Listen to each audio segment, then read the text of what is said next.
today on Divorce Court. I'm here in divorce court today because I'm going to marry Gerald, and I want to work on communication problems before I marry him. We're learning each other's ways. We are abstinent, and it's been a 3-year long distance relationship. Betty's temper can get out of hand at times. Gerald is a wonderful, wonderful person, but he is human. Sometimes Betty makes me feel low by the way she talks to me. If the procrastination would just kind of calm down, I think we'll have a wonderful marriage. Divorce Court is now in session. Good day, ladies and gentlemen. I have before me today Betty Bradley and Gerald Frazier. The two of you are here on a Before the Vows. You filled out my compatibility test, gave me your license with permission to tear it up should I think your union is ill-advised. You two got together late in life, but I understand that you had known each other from before. So Chaplain Betty, that's what they call you, right? Mm-hmm. Chaplain Betty, why don't you tell me the story of your romance? Gerald and I, our parents we came from separate churches. Mine was in New Jersey and his was in Detroit. And our parents knew each other. We came into the same church from the womb. Our parents would come to Passover, which is like a holy convocation each year. And that's where we would see each other. We were little. I have a Facebook page that's for encouragement and edification and all. And Gerald saw that, and from what he tells me, he fell in love with me, my picture, and what I write. And we were being church cousins, mm-hmm. and that's what I was being, but he said at the time he knew he wanted to be my husband. And that's how we got But you together. didn't know when you hooked up with him online that he was the guy that you had grown up with when you were little. Mr. Frazier, is that pretty accurate? That's it. I had met her, I saw her picture, and kept following her page that she was writing on Facebook. So we kept talking and kept texting each other. Come to find out we knew the same people, and we knew them from church. From back in the day. Yeah, and from back in the so day. we kept communicating back and forth with each other, and finally I had been praying for a Christian woman, a Christian wife. We could walk up this way together. And this is how when I saw her and seeing that we knew each other, I just you said, knew, this you is knew it. That was it. That was it. Well, Chaplain Betty, why are you here? Why are you concerned about whether or not you should actually jump the broom? I'm 69 years old, and Gerald is baby. He's 68. And baby. 68. We're kind of set in our ways, and our worlds were totally different, but still are. And give me some examples of how your worlds or the way you do business differ. Okay, I'm a chaplain, Gerald's a deacon, and we both were raised in a church keeping the Sabbath and all, but I ended up in a Sunday church, and he still was in the Sabbath keeping church.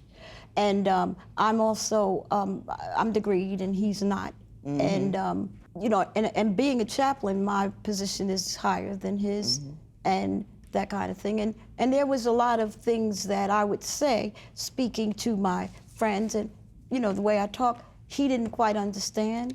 And so I would use brevity, you know, because I'm in hospitals and all, and in jails and that kind of thing, and I don't have a lot of time during the day to talk. And so he didn't quite understand some of those things, but we've since worked that out. Mr. Frazier, she was saying that you're on different educational levels, and that at some time caused a little bit of friction. Is that an accurate recitation of what went on?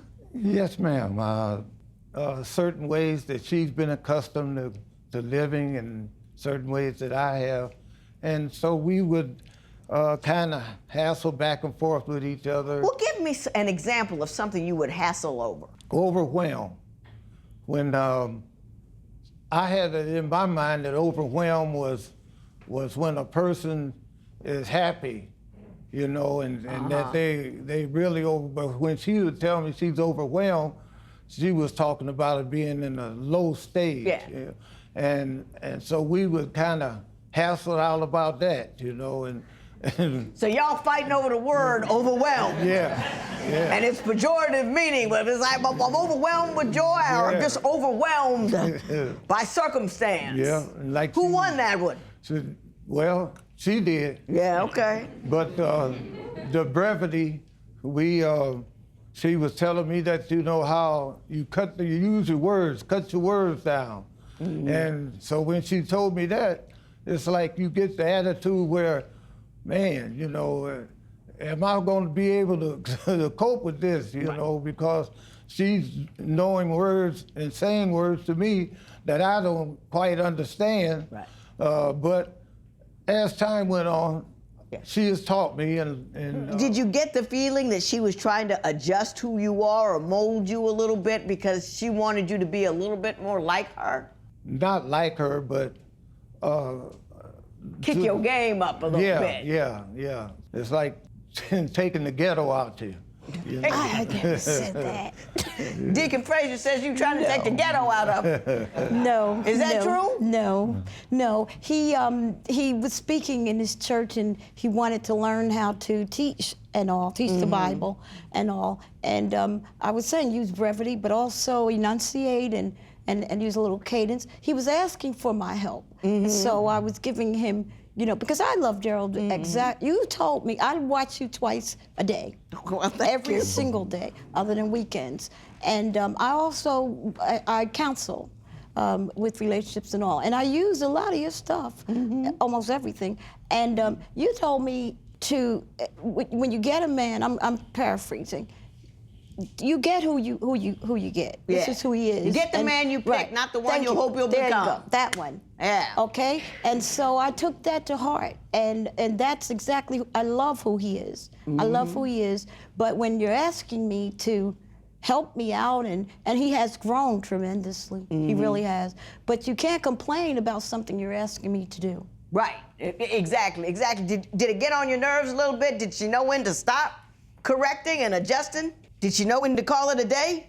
Yes, but she had been accustomed to living a certain way because of she was married for 30 years. And she had been accustomed to living this way with him, and he passed. But when I come along, it's like I'm having to learn her ways, and she's learning my ways, and it's rough. It's rough, yeah. And that leads me to the next issue I want to get on, because I thought it was very, very important. You described your ex-husband in your papers as a saint, which is deep. I did? I didn't mean to. Well, he was. But at least you have that feeling about him, and I want to know how you feel now, how he compares to Mr. Frazier, and if you feel like that's any impediment to your ongoing relationship. Gerald has procrastinated on his license and other things, but the apartment issue is the really bad one because we cannot live in my home. Are you dragging your feet, Mr. Frazier? Or you just, what's the problem?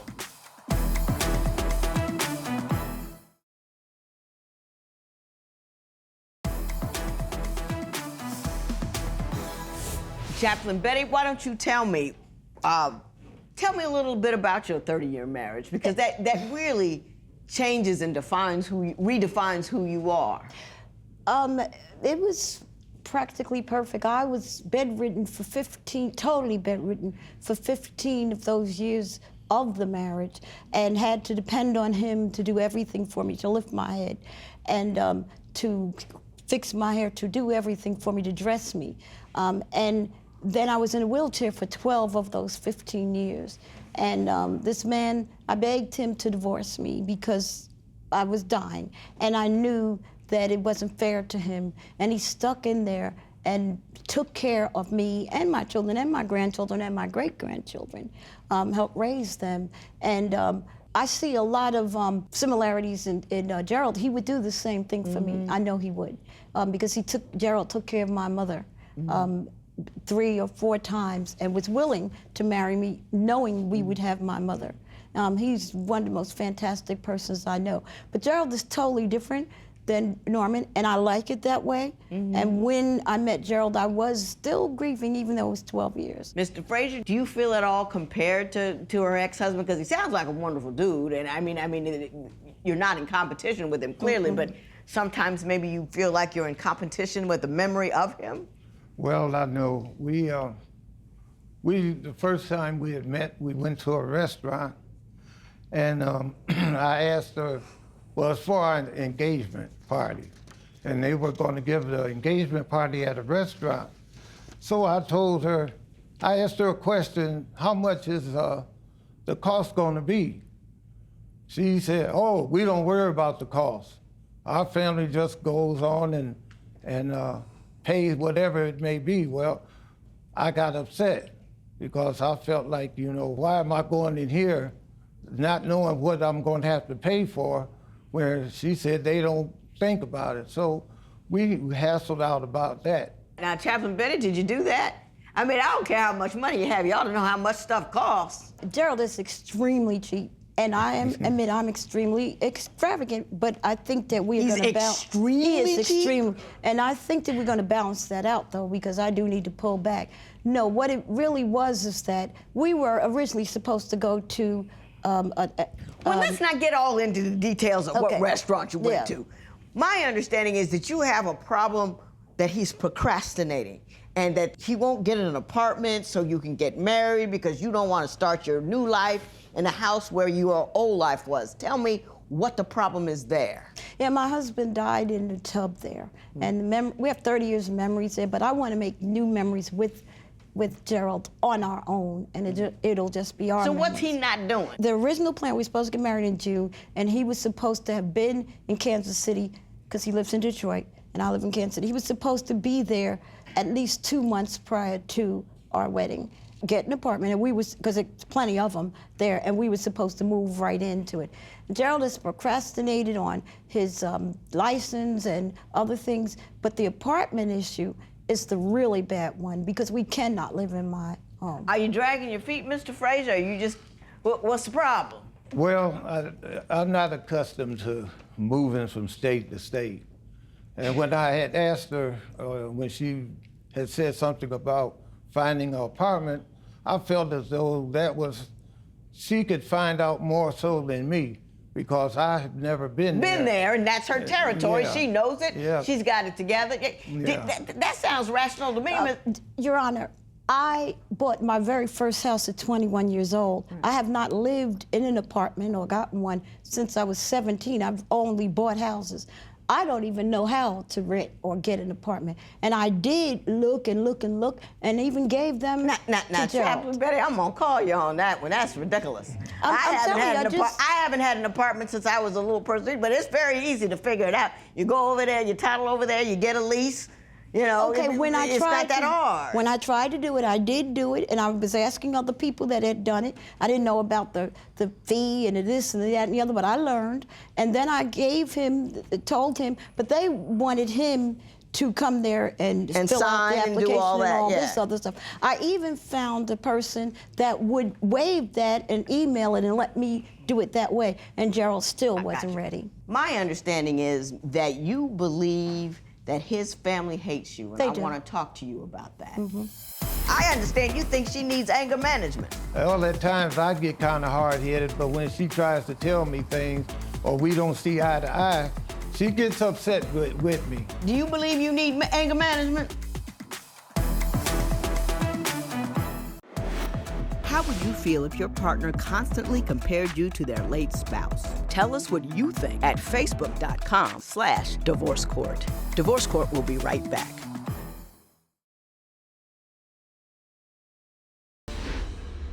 Why do you think his family hates you? You seem like an awfully charming woman to me. Because they felt that Gerald was supposed to stay in Detroit, and they wanted to know, out of all the women in Detroit, why did you have to get one in Kansas City and all? And so they don't deal with him that hardly at all, because if they did, we wouldn't have gotten as far as we did. And his own family came and was telling me all kinds of awful things. What kind of awful things were they saying? Saying that he was a drunk, which I know he isn't. Saying that he just wanted me because my home is paid for and all, and he just wanted those kinds of things, and just saying just lies.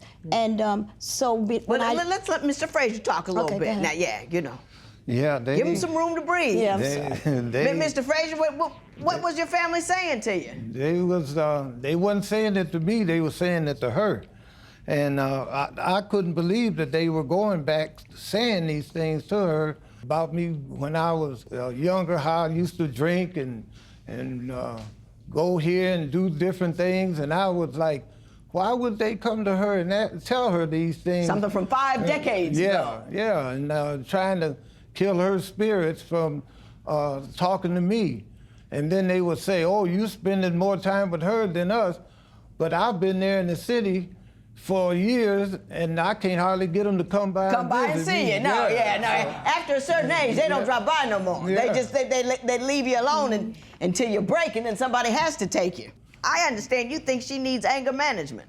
Yes. She seems pretty calm to me. Oh, yeah. How excited does she get? Well, at times I get kind of hard-headed, but when she tries to tell me things or we don't see eye to eye, she goes off on me. But she Goes says, off. What does that look like? Well, she hollers at me. She gets upset with me, and then it leads from one upset to another upset, and we're both at each other's throat. But when all said and done, we kind of see the eye to eye. You can figure it out. Yeah. Do you believe you need anger management? I didn't need it until I met Gerald.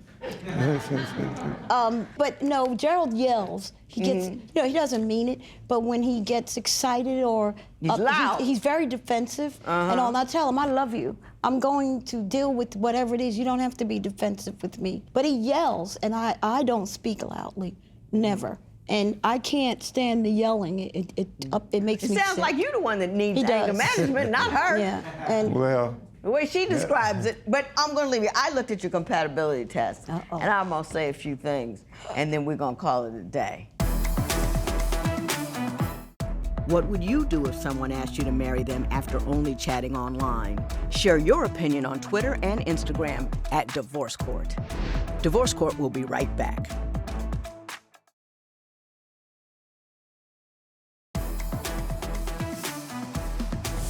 Usually when I read compatibility tests, it's an exercise in anguish.